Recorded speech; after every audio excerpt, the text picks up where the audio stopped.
Balik eskwela na nga si Gerald kaya kailangan na namin bumili ng mga gamit Sa niya. Alabang na nga kami pupuntang tatlo nila Geraldine. Buti na nga lang pagdating dito sa may bayan, tumigil na rin yung ulan. Kaya tinasa namin yung trapal ng e-bike para mahangin. Dumaan nga muna kami dito sa may Novo kasi dito maraming bilihan ng mga shirt. Baka dito na namin mabili yung t-shirt na hinahanap nga namin. Sa Muntinlupa National High School nga mag-aaral si Gerald. Doon na rin nga nag-aaral si Geraldine ngayon ng college. Kaya iisang paaralan lang yung papasukan nila. Puro shirt nga lang pala yung itinitinda dito sa may Novo. Wala naman silang polo shirt. Then pumunta na nga kami dito sa may mga school supply kasi naghahanap naman siya ng binder. Wala rin nga silang binder dito. Sabi ko nga kay Geraldine kung ano yung available na mabibili namin dito na gagamitin ni Gerald. Yun na lang yung bibilihin namin. Kapag wala nga dito, lilipat na lang kami ng Lianas or festival. Scientific calculator nga lang yung nabili namin sa Novo. Then tumawid na kami dito sa may papunta ng Lianas. Umakyat kami dito sa may third floor kasi dito naman yung bilihan ng mga uniform at iba pang mga school supply. Buti na nga lang at dito na kami nakakita ng polo shirt. Sinukat nga muna ni Gerald yung large bago namin kinuha. Malaki nga yung large pero ang sabi niya okay na daw yun sa kanya. Kasi ayaw naman din niya ng maliit kaya kumuha na kami ng tatlo. Meron ding binder dito kaya dito na rin sila bumili. At iba pang school supply na gagamitin nila sa school. Dito na din kami nakabili ng pants niya. Dalawa nga yung binili namin. Pagkatapos nga naming bilhin lahat ng mga binili namin, nagbayad na kami dito sa may cashier. Halos nabili na nga namin lahat kaya parang wala na kaming bibilihin sa festival. Pero dadaan pa rin kami doon kasi gusto niyang bumili ng mga sale na libro sa National Bookstore. Papasok na nga kami ng festival dito sa may parking area para ma-park yung e-bike namin. Buti na nga lang at sa tapat lang ng entrance namin na i-park tong e-bike. Nandito na nga kami sa may National Bookstore at ang daming tao. Sabi nga ni Geraldine, buti na lang at nabili na namin lahat sa Lianas yung mga bibilhin namin. Kasi kung dito pa nga kami bumili, napakahaba talaga ng pila. Pumunta na nga si Gerald dito sa mga bilihan ng mga libro. Mahilig din kasi siya magbasa ng mga storybook. Next time na nga lang din daw siya bibili kasi sobrang haba talaga ng pila. Pagkabas namin ng bookstore, may nakasalubong kami na nakakakilala sa amin. Bago ako tatulog.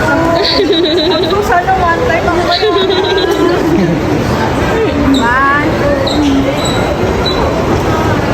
Sana one time pakita ko.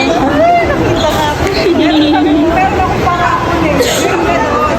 Ngayon lang ako nag-post na gano'n. Mamaya pag-uwi. Kaya tinawag na rin yun. So yun nga, shout out sa'yo Miss Chona de la Cruz. Parehas pa nga kami ng last name. Pagkakyat naman namin dito sa may third floor, nakasalubong naman namin yung pamangkin ko. Bye, Beth! Pumasok nga muna kami dito sa may landmark kasi naghahanap ako ng sports bra. Kasi gusto ko na ulit mag-exercise. Hindi naman para magpapayat. Ang bilis ko lang talaga kasi hingalin ngayon kaya kailangan ko na talaga mag-stretching ng katawan. Nakita ko nga tong yellow na to kaya lang hindi ko na kinuha kasi ang nakalagay aning na. Maganda sana yung fitting niya kaya lang binitawan ko na lang din talaga. At nakakita nga din si Geraldine ng isa pa. Sabi ko nga sa kanya okay na nga yan. Kasi pwede ring i-partner to sa high waist na pants. Sale nga din yung landmark kaya ang daming tao rin dito. Si Geraldine kapag ka nakakita siya ng mga kulay yellow talagang nilalapitan niya at sinasabi niya sa akin, "Ma, maganda to." Binayaran na nga namin yung binili namin. Dumiretso na kami dito sa kakainan namin dito sa may Tokyo. Sobrang namiss ko na rin yung Japanese food kaya dito na kami kakain. 4 favorites nga yung kinuha namin dito. Kaya 4 na set din siya. Tempura at ramen nga yung kinuha namin. May kasama pang ang gyudon. Naka-chicken karabi. Medyo matagal din yung serving nila dito. Umabot din siya ng 15 minutes. Dumating na nga yung order namin. 4 na set nga siya. Hinuli na namin yung ramen. Kasi yung 3 set, meron siyang kanin. Alas 4 na nga rin to ng hapon at gutom na rin talaga kami. Tempura nga yung pinili ko. Then kay Gerald din yung gyudon. Kay Gerald naman napunta yung karaage. Meron din nga siyang side dishes na gulay. Katulad nga lang din siya ng pagkakaserve sa Japan. Kumain na nga sila at tinanong ko kung nagustuhan ba nila. Nasarapan naman din sila. Nag-add nga kami ng miso soup kasi ito rin talaga yung na-miss ko. Titikman ko yung ano nila.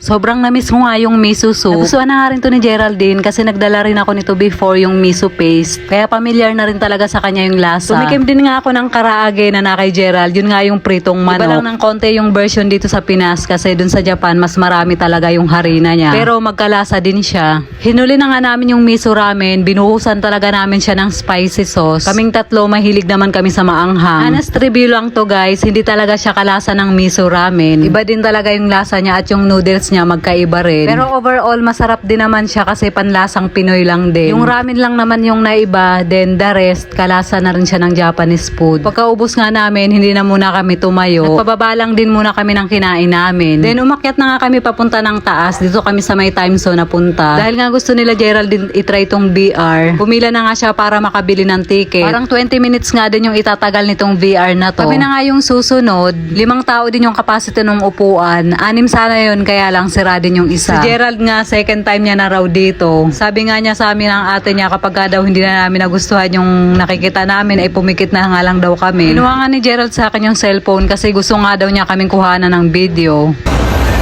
Kailangan yung mga nasa na intense.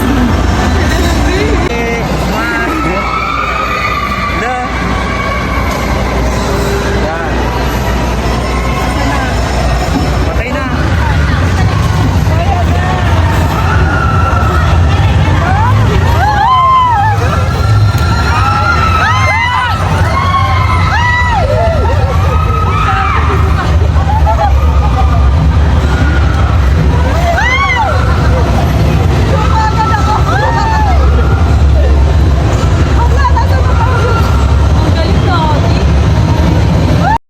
So yun na nga guys, wala na nga akong ginawa dito kundi sumigaw.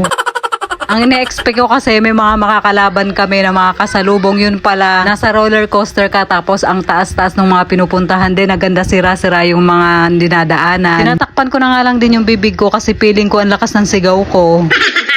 Pagkatapos nga namin doon, sobrang nahilo talaga ako at hindi ko talaga napaghandaan to. Hindi ako nakainom ng Bonamin, charot. Pumunta rin nga kami dito sa may dance booth. Gusto raw kasi ni Gerald sumayaw. Si Gerald mahilig din talaga siya pumunta dito sa festival at dito lang din talaga siya napunta. And sumayaw nga silang dalawa ng ate niya.